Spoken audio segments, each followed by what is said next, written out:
Hiya. Okay, we're quickly getting on with these things. I'm getting into part 7 now.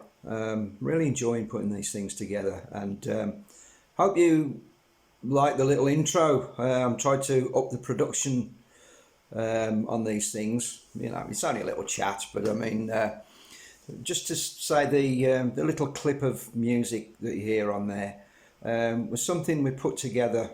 I'm shifting forward a little bit now, but we put it together in 91 stroke 92 with the one version of the Buzzing Hornets, and it was a song that we wrote for F1. Really, it was called All a Part of the Game, and I'll put a link into that if you ever want to listen to the whole thing. But there you go. So we're getting into, as I say, trying to up the presentation a little bit. But where we were in Hungary, and I was telling you about the all of these encampments that had sort of sprang up all over Hungary. Because what you got to remember was, as I was saying, the country was behind the Iron Curtain. They'd never had a motor race, or certainly not an F1 race of this sort, and people were coming in from all over Eastern Europe, East Germany, I think sort of like Poland and Czechoslovakia and all these kind of places. So consequently, the race day crowd in Budapest was immense, and the weather was absolutely red hot.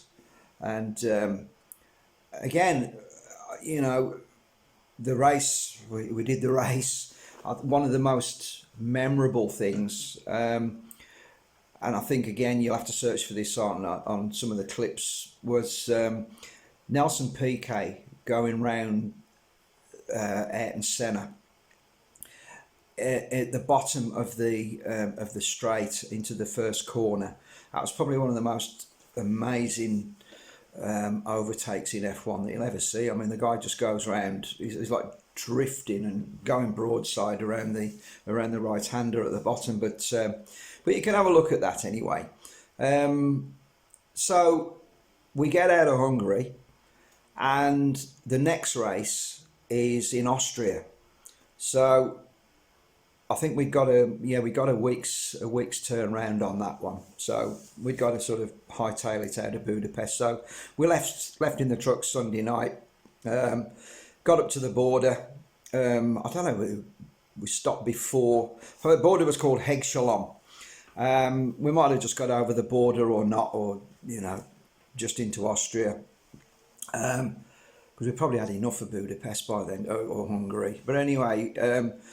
Off we went to the Österreich Ring, which back in those days as well was the full circuit with the Bosch curve and everything like that. I mean, now the circuit's been strangled to a go-kart track really compared to what it was. But Austria was a fantastic place, and once again we did the setup for the weekend and off to our hotel, and we were staying in a place which was sort of up in the Styrian Mountains, and I think the Goodyear guys had stayed there for quite a few years. But one of the things we were invited to was seemed a bit of a tradition. We went up to this cabin up this mountain, and had a fabulous barbecue up there and plenty of beer and everything like that. And I seem to remember as well that I thought it was again the same night. Forgive me for some of these. I mean, this is like 35 years ago. And I'm speaking, all of this I'm speaking off the top of my head. I really haven't done much research on this. But anyway, we'd gone up in a couple of hire cars. And there were a couple of, I think, little Fiestas. Anyway, as they're coming down the hill, and the drivers of these things, there was like 4 guys in each, but the drivers, everybody had too much to drink. And, I don't condone any of that, but we were out of the way, and it was what was going on. But somebody went off the road and rolled one of these little Fiestas, and I seem to remember as well. I mean, there were two went off in the same fashion, and both of them had their roofs caved in, and it's a wonder nobody was seriously hurt. But it seemed in the day that hire cars were fair game, and these poor hire car companies like Hertz or Avis or these sort of people, they must have known when the F1 guys were turning up, because half of their cars would be ragged one way or another. I mean, one of the things, what I did once, it was bloody stupid, but I put, because working for Goodyear, we always had a lot of lead wheel weights around, and of course for balancing the tyres and that. But I thought it'd be good fun one of these days to load up one of the hire car wheels on the front with a load of lead taped all into the inside of the wheel. Now, you know, if ever you've needed your car tyres balancing or something like that, you probably need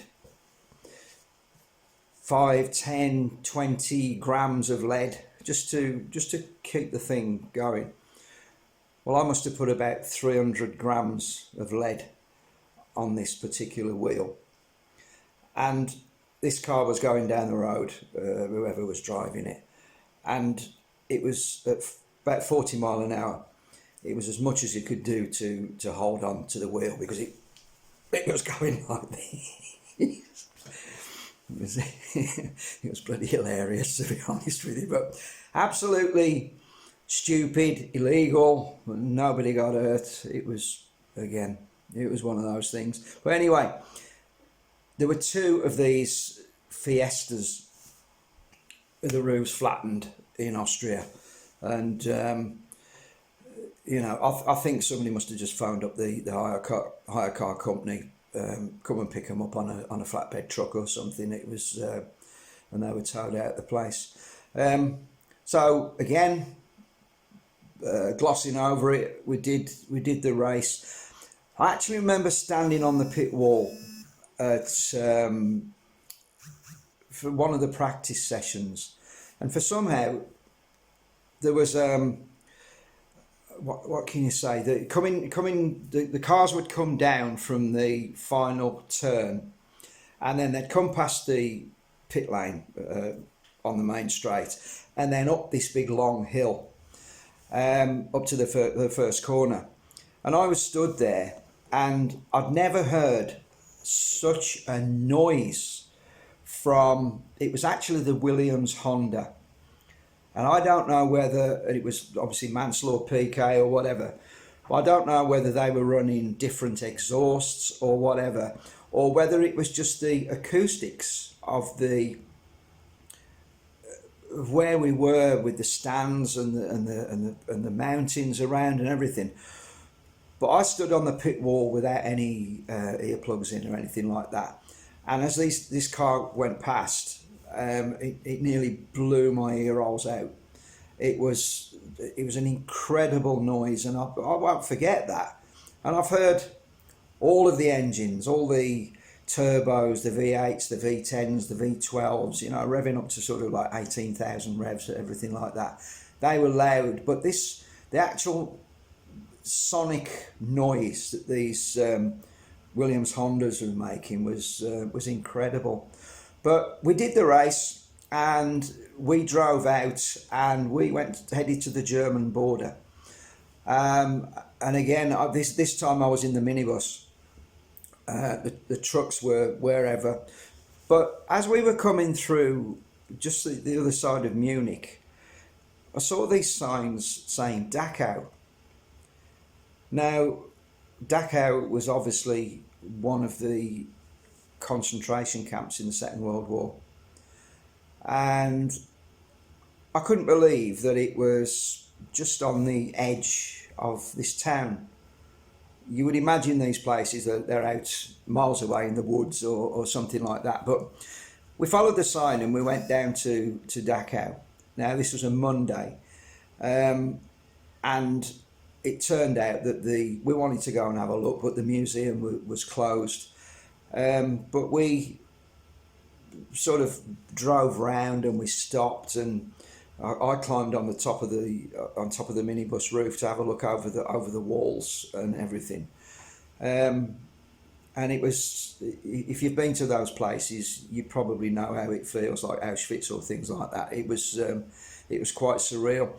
And we got back in the minibus, and I think there was 4 of us in there, 3 or 4 of us, and we drove. And I don't think anybody spoke for probably 4 hours. It was quite profound. There was no bird song, there was no nothing, and yeah, it certainly made you think.